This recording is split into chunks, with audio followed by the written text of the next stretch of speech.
The devolution of the Republican Party continues, as if you didn't think that they would go, that they have gone low enough. Marjorie Taylor Greene has now decided to attack members of her own party using an incredibly disgusting smear. In fact, this was a tweet put out by Marjorie Taylor Greene's official account. Take a look. Murkowski, Collins, and Romney are pro-pedophile. They just voted for Ketanji Brown Jackson. So already we're starting off on, wow. I mean, she went there. Immediately went there. Again, that's in response to Mitt Romney putting out a tweet saying, I will support the nomination of Ketanji Brown Jackson. Look, so let me just say, I'm not a fan of any of these people. All right, I'm not a fan of Mitt Romney. I'm not a fan of Lisa Murkowski or Susan Collins. And I'm definitely not a fan of Marjorie Taylor Greene.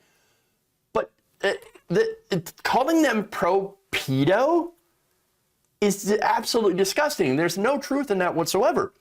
Mitt Romney might wear special weirdo underwear, but there's no evidence that he goes after children. I mean, it's really insane.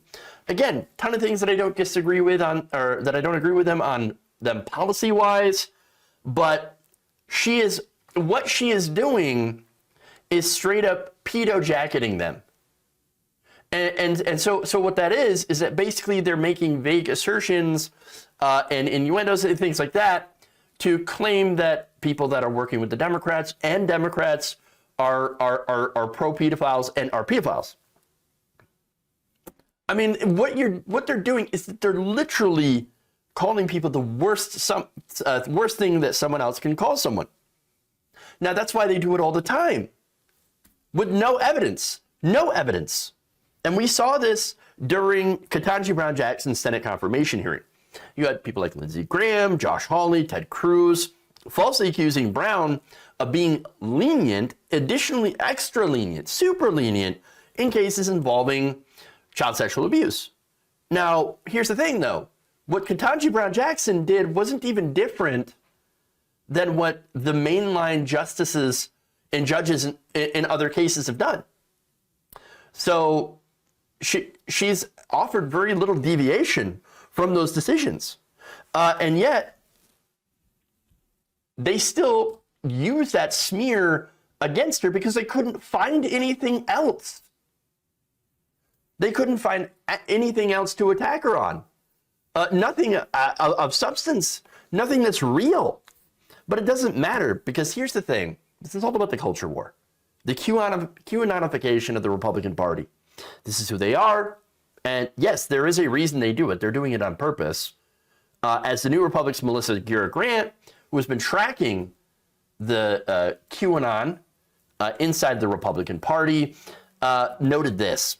If your enemies are an ill-defined yet pervasive threat to children, what wouldn't be justified in stopping them? Now, think about that for a second. The modern right wing is steeped in guns and fear. Basically, that's it.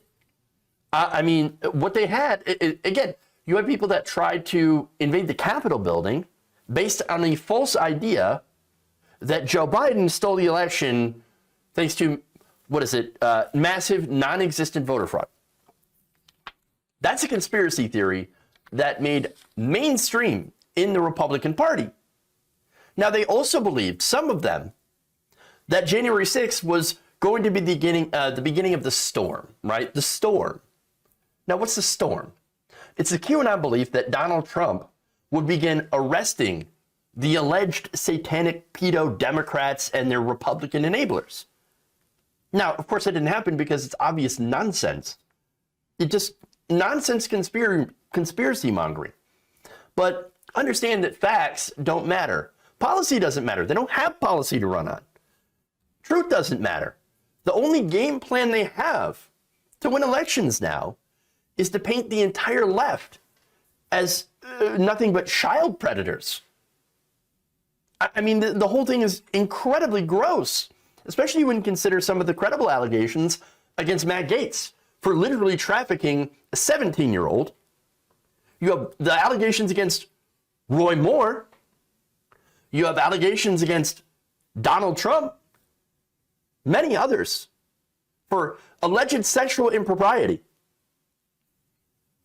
Did they talk about that? Did they consider? No. Fake news. What are you talking about? No.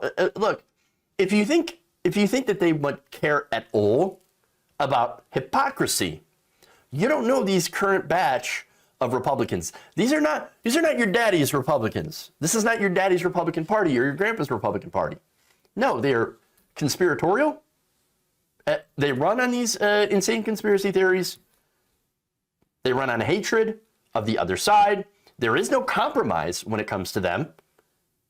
And so they use all of these culture war issues to distract from actual economic issues, because at the end of the day, they use that to distract people from their real purpose, and that's to funnel all the money to the rich.